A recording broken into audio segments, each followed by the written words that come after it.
Selamat berjumpa kembali bro. Pada kesempatan kali ini kita akan membahas tempat rekreasi sepanjang rute Transjakarta dari Blok M ke kota. Ternyata sangat banyak tempat rekreasi yang bisa kita kunjungi dengan melalui rute Transjakarta Blok M kota. Bagi teman-teman yang dari luar kota, kita bisa lihat sebagai pembuka, seperti inilah kondisi di dalam bis Transjakarta. Baik, pembahasan kita bisa kita mulai dari halte Transjakarta Kota. Dari depan sudah terlihat, itu adalah salah satu tempat rekreasi yang layak kita kunjungi, yaitu stasiun kota. Bangunan unik yang cocok untuk jadi tempat sesi pemotretan bagi yang punya hobi memotret.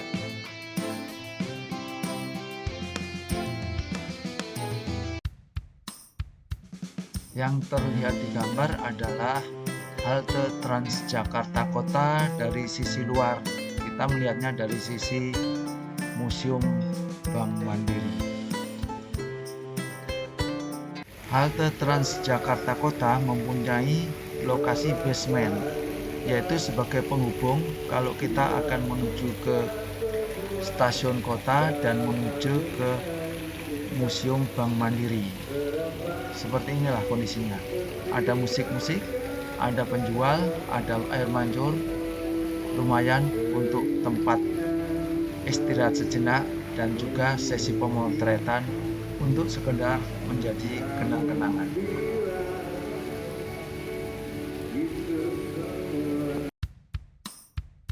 Tempat rekreasi terdekat pertama adalah Museum Bank Mandiri.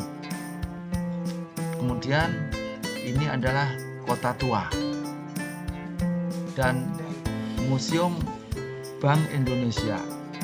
Kemudian di pemutaran film pertama terlihat adalah Stasiun Kota Jakarta. Dari halte Transjakarta Kota kita akan melewati daerah Glodok, Harmoni, kemudian kita menuju ke halte Monas. Di daerah Monas ternyata cukup banyak tempat rekreasi yang sangat mudah kita akses. Kalau kita menghadap daerah Tamrin, sebelah kanan kita akan bisa mengunjungi Museum Nasional. Sebelah kiri kita akan bisa melangkah menuju ke Monas.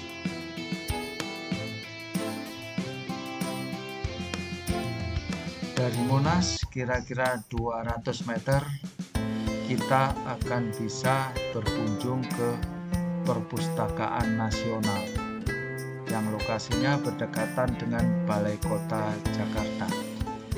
Menyeberang dari dalam Monas, kita bisa berkunjung ke masjid terbesar di Asia Tenggara, yaitu Masjid Istiqlal, yang baru saja selesai direnovasi dan layak untuk kita kunjungi. Halte selanjutnya yang layak bisa dijadikan tempat transit adalah halte Sarinah, yang posisinya tepat di depan pusat perbelanjaan Sarinah. Untuk sementara kita belum bisa berkunjung di Sarinah karena dalam taraf renovasi. Namun dari halte Sarinah kita bisa menuju ke pusat grosir yang sangat terkenal, yaitu Tanah Abang.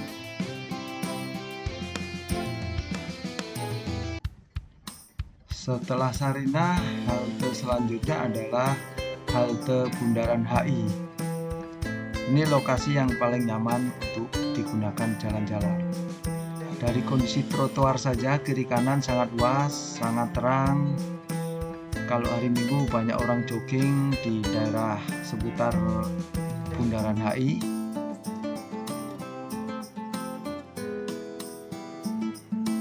Kemudian halte Bundaran HI itu terintegrasi dengan stasiun MRT.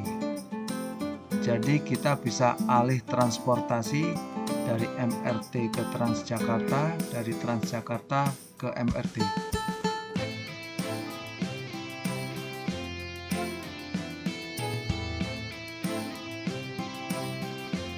Di Bundaran HI, tempat yang bisa kita kunjungi pertama tentunya di situ ada Mall Plaza Indonesia.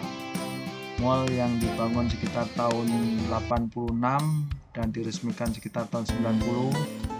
Di situ banyak sekali brand-brand internasional yang dijual di mall tersebut. Kemudian tentunya Bundaran HI sendiri. Kita tahu Bundaran HI sangat terkenal terutama ketika lagi musim demo. Banyak demo di situ. Kemudian di seputar Bundaran HI kalau kita ingin menginap di hotel, nah tentunya hotel bintang 5 ya. Ada Hotel Pullman berada di seberang halte Bundaran HI. Kemudian kalau kita menghadap Bundaran HI sebelah kanan melekat dengan Plaza Indonesia ada Hotel Grand Hyatt.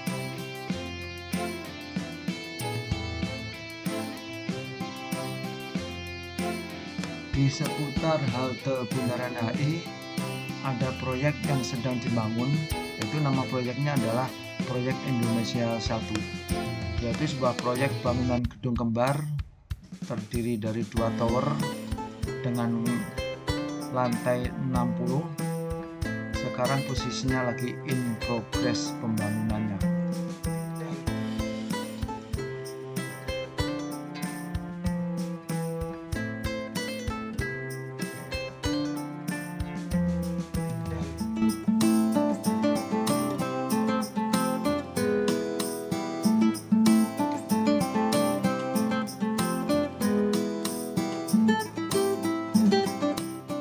Untuk proyek Indonesia 1, Anda bisa simak di video saya yang lain yang akan memberikan penjelasan panjang lebar terkait dengan pembangunan gedung proyek Indonesia 1.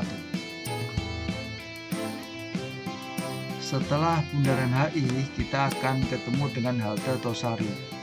Di halte Tosari kita langsung bisa berhadapan dengan pusat perbelanjaan Grand Indonesia, atau lebih tepatnya adalah Super Blok. Karena kawasan tersebut meliputi pusat perkantoran BCA Tower, pusat perbelanjaan Grand Indonesia, Hotel Indonesia Kempinski, kemudian ada apartemen Kempinski. Dari Grand Indonesia melalui West Mall di bagian belakang, kurang lebih berjarak 75 meter, kita bisa mengunjungi pusat grosir Tamrin City. Setelah halte Tosari, kita bisa melewati halte Duku Atas, halte Bendungan Hilir, halte Polda, dan transit selanjutnya kita adalah di halte Gelora Bung Karno yang berada di kawasan Jalan Jenderal Sudirman. Jalan Jenderal Sudirman adalah salah satu kawasan bisnis yang ada di Jakarta, yang dekat dengan kawasan bisnis Kuningan. Kemudian apa yang bisa kita nikmati setelah kita turun di halte Gelora Bung Karno? Yang pertama tentunya kita hanya sekedar jalan-jalan di trotoar seputar Jenderal Sudirman, cukup nyaman dan juga bisa jadikan tempat untuk pemotretan sebagai bagian dari kenang-kenangan. Kemudian kita bisa menuju ke Gelora Bung Karno.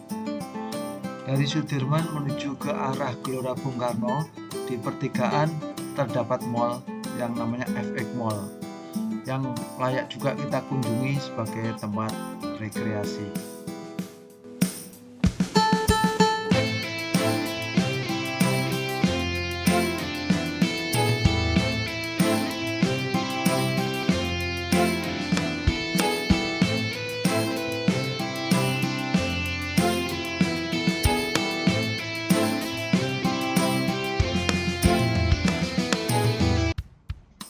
Halte selanjutnya adalah Bundaran Senayan.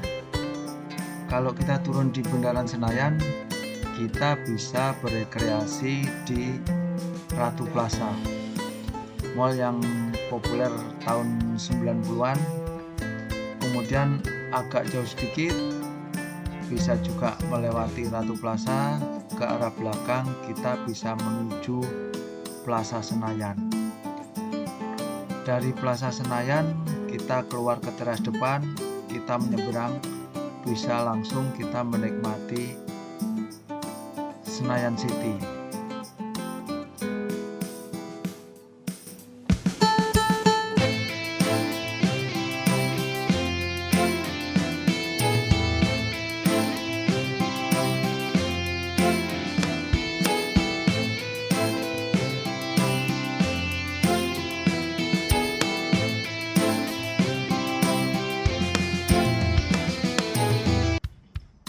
Selepas halte Bundaran Senayan, kira-kira apa masih ada tempat rekreasi?